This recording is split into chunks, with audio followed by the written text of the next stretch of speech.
Neighborhood in the city's east side was once the home turf of rapper Snoop Dogg, but today it's known as Cambodia Town. Shamika Min is a senior at Jordan High School, and she's 4 months pregnant. This is her last week of classes, but she still isn't sure if she'll be able to graduate. So what's my answer?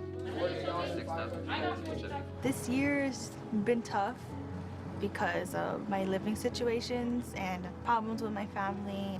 I'm currently living with my boyfriend. I'm not living with my mom because she's having her problems finding a home. Shamika is the youngest of 7 children. Her parents came to Long Beach in 1981 as refugees. Only 2 of her siblings finished high school or earned a GED. I'm gonna have a baby. I feel excited and nervous about it because it's my first one. I know I'm not ready for it, but I have to do whatever it takes to be prepared for it. Shamika's high school counselor, Monica Davis, has been working with her since junior year. Shamika had fallen far behind on her credits, so she comes in beginning of 11th grade year, and I'm like, oh my, I don't know that we can honestly make this. To get her to graduate. To get her to graduate, meet her minimum requirements. There was one semester where there was no classes passed. Even this semester, I was called her in about a month ago, and I said, okay, now, if you don't pass everything, there's no graduation at the end of this rainbow. You know, when we tell people that Southeast Asian youth have one of the highest dropout rates in our country, most people just I can't. didn't even know that myself. That's a new statistic for me, but you know, now that you're mentioning it, I'm thinking of a couple others. With school staff unaware of this community's educational challenges, there's little, if any, institutional support for students like Shamika.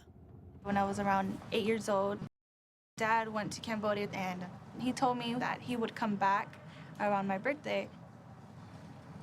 Yeah, he just never came back. When we found out that he was back in Long Beach and found out where he was living, my mom would go out there and just be so angry and cuss him out and say mean things, and I would just cry and just hear all of that, you know? And it was hard for me going to school, dealing with all of it. The final exam Shamika will take over the next few days will determine whether she'll get her diploma. Alex Pham's parents came to Long Beach as refugees, so they had trouble helping him navigate the American school system. I always had distractions, struggling as with little kid problems, I guess. And I just couldn't focus in school, and I failed a lot and stuff like that. When did you decide that you didn't need school? I always thought I needed, you know? I always try to go, but it was always something happening in my life, so I just stopped. The Southeast Asian American population came here from Vietnam, Cambodia, and Laos after the Vietnam War. Their whole point of origin in America comes from war, comes from their experience as refugees. This is very different than what we see among other Asian American immigrants because of their education, their skills, and what they could bring in terms of the labor force. We see poverty rates that are 2 to 3 times the national average, and that in itself presents a lot of challenges for these kids. These are challenges on a national level, but they become particularly pronounced when you have concentrated poverty. And that's what we're seeing among a lot of Southeast Asian communities. Sophia Chum, a community organizer, grew up here in Long Beach's Cambodia Town with a single mom who was a refugee. We ate Cambodian food, we spoke Khmer, we listened to Cambodian karaoke. I didn't know the financial situation that my mom was going through. But as I got older, I realized that there was a lot of problems in the community. My sister was involved in a gang, so that was really hard for me to see her be involved and get into fights and things like that. That's when I realized that this wasn't normal because I was around violence, a lot of violence. I had a lot of friends and family members who got into drugs and gangs. It was how people got by because of the challenges with jobs and money and school and things like that. So it was kind of like this cycle. It's the hood right here. The gang violence in Long Beach reached epidemic proportions when Alex was growing up. At what point do you begin to kind of realize that this place that you call home might not be necessarily safe for you. One time when two Hispanics jumped my homie, that's when I realized like our races didn't really get along like that. I was like pissed off and mad, but I was like in 6th grade, I didn't know what to do. From that point on, I knew like certain areas you can't just walk, like it's cool, if that's not your race and stuff. And in 7th grade, I got incarcerated, was on probation 8th, went to 9th grade, high school, got incarcerated like 11 times. Alex's father, Ricky Muth, fled Cambodia with his family, arriving in America when he was just 8 years old. So what do you remember? Like the most vivid memories of your time in Cambodia? During the war, crossing to the jungle on foot, trying to get to Thailand. During the Khmer War, seeing people blowing up in front of you as a little kid, and we kind of get so past that, I've gotten used to it. You got used to seeing... Just people getting killed, getting shot in front of us, bloodied body everywhere. In 1975, the communist rebel group, the Khmer Rouge, took over Cambodia and began a period of massive repression and genocide. Over the next 4 years, close to 2 million people, nearly a quarter of the population, were murdered, starved, or tortured to death. Sometimes, like I said, I still get a nightmare from it, like... But after fleeing the killing fields, Ricky faced another kind of violence from kids in his American neighborhood. I can't even go to the store to get milk for my brother and sister, come back out, we'll get picked on by the black or Latino, beat up for our money and stuff. It's just like, I keep telling myself, that's why I threw the Khmer Rouge War Champ, come here for a better life, and they're gonna put me through this. That's when me and people my peers just stand up for ourselves. It's not in our culture to start the gang thing, but we were forced to start it to defend for ourselves, and things just get out of hand after that. My grandma used to tell me stories about like trying to hide from the Khmer Rouge soldiers and stuff. Yeah, it sounds crazy. I don't know how I would have survived it. They went through a lot. That's why when they come and see the hoods and gangs, Cambodians killing each other over here, they hate it. Because they're like, they was killing our people back there, so why do it over here? What's the answer? We didn't want to do it, but we got to protect ourselves and stuff. I talked to one of the former gang members who say my parent was exposed to violence during the Khmer Rouge killing field, and they project those violence on me, and I project mine out on the street. Sarah Pol Lim is the executive director of United Cambodian Community, a social service organization. She sees an untreated epidemic of post-traumatic stress disorder among Cambodian refugees. While less than 4% of all Americans suffer from PTSD, in this community, it's over 17 times that rate, according to the American Medical Association. And the cultural stigma against seeking help for mental health issues is eroding traditional values. It used to be, if you're Cambodian, family come first and there's no divorce period, right? So now that we see in our Cambodian American community, rate of divorce higher than mainstream community that affect their second generation. That's why I can't see you. Shamika's problems at school began with her parents' separation, a rupture that tore her whole family apart. I think when my dad had left, my sisters just rebelled against my mom and just decided to do their own thing and just not finish school and just run around. Everyone just didn't care no more. I moved in with my friend to her family's house, but everywhere I went, I didn't get along with them after a while, because who wants to have someone in their home that's not wanted? It was hard. I tried to come to school. I would lose most of my stuff because I was here and there, and I just lost it because I was moving everywhere, That's when I was messing up really bad. Shamika's high school counselor is trying to make sure she passes her final exams. How do you make it as a pregnant high schooler who doesn't have a consistent place to stay? I don't know. It's going to be tough for her after this. I really don't know. I'm really worried. She has potential. She can be something, There is a chance she might not graduate this year? It can happen to anybody based on the finals. Yeah. So these are some pictures I have from my childhood, along with some pictures my parents brought with them when they came to the U.S. Yeah, we came in 1989. The organization, Khmer Girls in Action, or KGA, works with Southeast Asian youth like Shamika. KGA organizer Sang So believes that the challenges these students face are a legacy of the Khmer Rouge's class warfare, which demonized anyone with an education. You have a lot of refugees that have come to the U.S.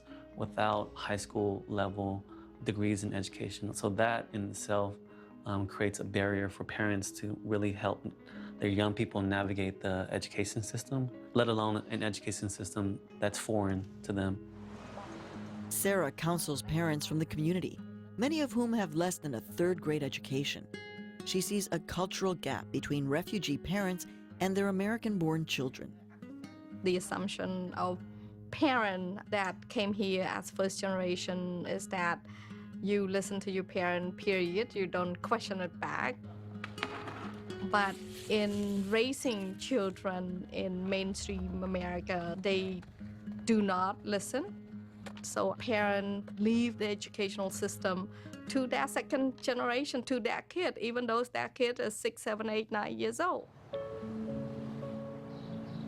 Shamika and her mother, Sinat Ket, have trouble discussing school because Shamika can't express herself in Khmer and Sinat doesn't speak English. When I was growing up, yeah, I do remember speaking Khmer to her, like really fluently. As I grew up, it was harder to speak it because I just forgot about it.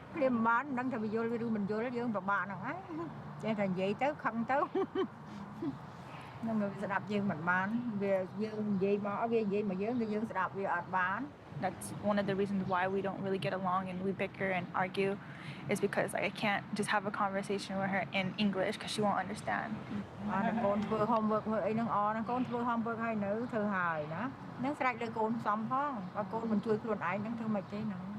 Up to 48% of Southeast Asian Americans aren't fluent in English, compared to 9% of the general population. Yet, even when there is no language barrier, many parents find it difficult to share their memories of the genocide with their children. When your mom did talk about what she went through, what are the things that you remember her telling you? She had my 2 older sisters. One was still a baby and my other sister was a toddler. And she talked a lot about having to keep them quiet because they would cry. And if the Khmer Rouge soldiers would find her, they would kill her. I guess what my mom went through in terms of like once she resettled here, I'm able to understand, okay, that's why I had to get a job at an early age. That's probably why I struggle in school. Okay, everyone, welcome to the My Girls in Action end of the year barbecue. Are you guys excited? Yeah! Khmer Girls in Action supports Cambodian American students by helping them cope with second-generation PTSD. Growing up in a home where you are witnessing a loved one deal with depression, that is secondhand trauma, because as a young person, you are essentially helpless to support your parent. And at the same time, you have to navigate school, you have to navigate your social life. There's really no service support at the high school level for young people to deal with that trauma. So they carry that with them to the classroom. These are kids who are born here in the United States. They can't remember the trauma of their grandparents or their parents. 2 million people. 2 million people perished during genocide in the most atrocious ways. You know, babies being bashed against trees, men being kidnapped in the middle of the night, blindfolded, thrown off cliffs. Some of the most atrocious things that you can't even imagine happen in our country. I think it's kind of unfair for people to say that we need to get over it because those things you never get over. The first step is having young people be able to speak about the trauma. And then the second step is really figuring out ways that we can cope, heal, and move forward. I'm Nikki, I'm from Compton High School. In KGA's Young Men's Empowerment Program, Sang helps kids learn to help each other with their problems, both inside and outside of school. Brotherhood! All right, y'all. We want to mobilize on Monday. David's actually going to be testifying. So we're going to go there to support David, but we're also going to go there and show up in force to show that the district cannot ignore us. David Chum came to KGA when he was about to give up on high school. I learned more about my community, who I am as a Cambodian American. In a sense, this is my gang. Not a negative gang, but a positive gang. This is my second family. I have a lot of brothers here, a lot of sisters here. Now, David is learning to speak up for his community. At this meeting of the Long Beach School Board, he lobbied for more resources for Southeast Asian students. We need to invest new school funding directly into programs and resources that will help close the achievement and opportunity gaps for all students. Investing in us is investing in the future of Long Beach. Thank you. I'm fighting for the rights of for myself and for others. Because I don't want as students to get kicked out and, hate school and never go and don't graduate. For Alex, gang ties had trapped him in a cycle of incarceration. But the last time he was in prison, he found a way to break out. One last place I was in had a program where it was arts, music, poetry, stuff like that. I just started expressing myself. So when I was in there, I was the only Asian, the minority, with all these other blacks and Mexicans. And when I started rapping, they all liked it. So I was like, damn, if I could do this in here, I could do it in the world, in the real world. And I just started running with it from there. I rap about the hood. I let them know that, we're not the Asians that you guys think we are. I'm shining a light on all the Asians that come from where we come from, poverty and struggle, and from the hood. Today, Alex is building his career as a rapper. He goes by the name Stupid Young. Look, don't worry about me, I'm good. They never seen a young Asian this hood. So I'ma let them know, young professional, next to blow. Flexing hoes, get fresh and dressed and close to get the dough. What you know about that? East side Long Beach, I put that on the map. Through his poetry and music, Alex has become an inspiration to Cambodian American kids, especially his own younger siblings. Yeah, they look up to Alex, In a good way, though. Yeah, in a good way. I told my little brothers and stuff, man, if I had a chance to be in high school again and do all the proms, all the high school activities, I would do it. I know they probably think it's cool to be like me or whatever, or follow my footsteps, but I tell them you could do that and you could be in school, you ain't gotta gangbang and all this other stuff. While some Cambodian youth are learning the value of high school, more refugees from Asia are fleeing war and political turmoil and coming to the U.S. Now they're coming from Burma, Nepal, and Bhutan. And there's been about 250,000 that have arrived in the past 10 years. So it's extremely important for our education system to figure out how to better understand who our students are and how we can be more responsive to their needs.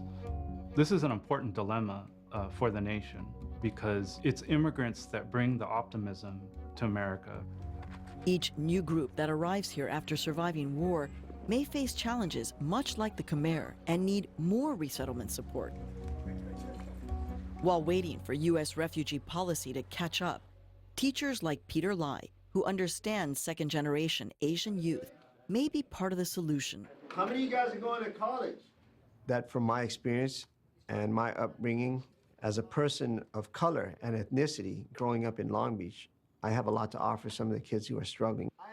I was born in Cambodia, and I came to America when I was 4 years old.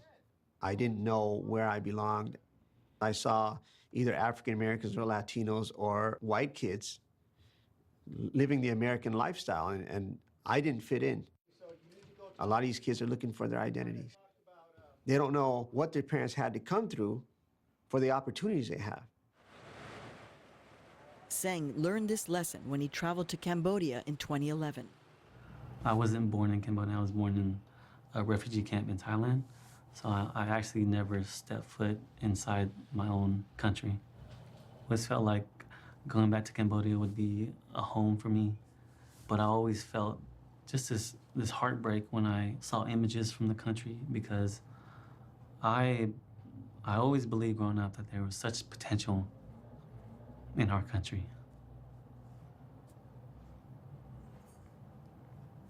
It always reminded me of my parents. I often wondered what their lives would be like. If they had stayed. They didn't have an opportunity to dream. Do you think that your mom and dad they would have dreamed to go to college?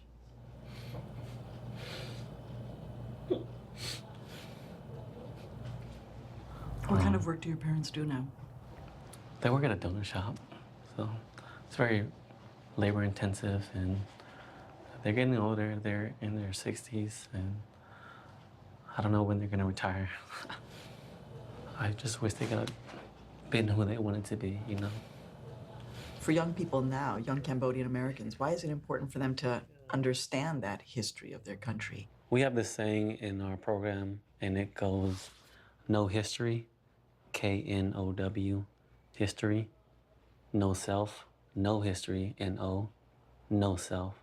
So it's very important that we understand our country, its history, and its current day state, because it's a part of who we are and a part of how the world sees us, and we can't escape that.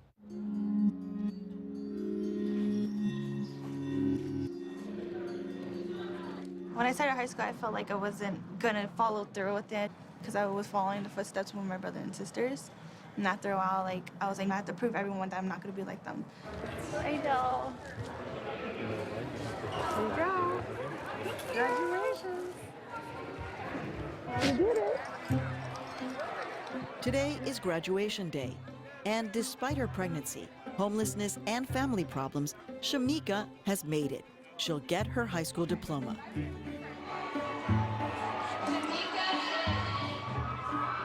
After graduating, Shamika moved into a maternity shelter and enrolled in Long Beach Community College. While Alex continues recording and performing his music, he also works for an organization that helps formerly incarcerated kids find jobs. David graduated from Poly Academy of Achievers and Leaders. Shortly afterwards, he enrolled in the Army.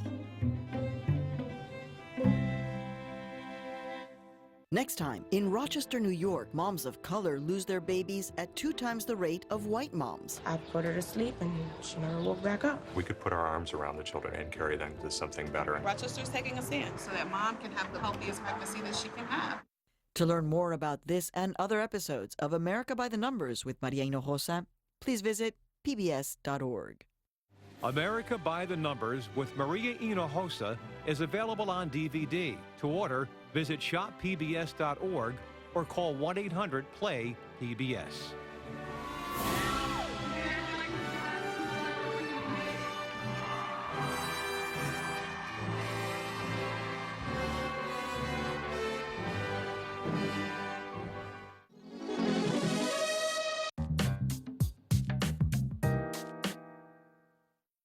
Funding for this episode was provided by the California Endowment, building healthy communities so Californians can live healthy, safe, and productive lives. Funding for the series was provided in part by Ford Foundation, W.K. Kellogg Foundation, Druckenmiller Foundation, the Corporation for Public Broadcasting as part of American Graduate, Let's Make It Happen, a nationwide public media education initiative, and by contributions to your PBS station from viewers like you.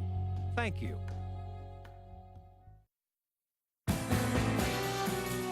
You're watching PBS.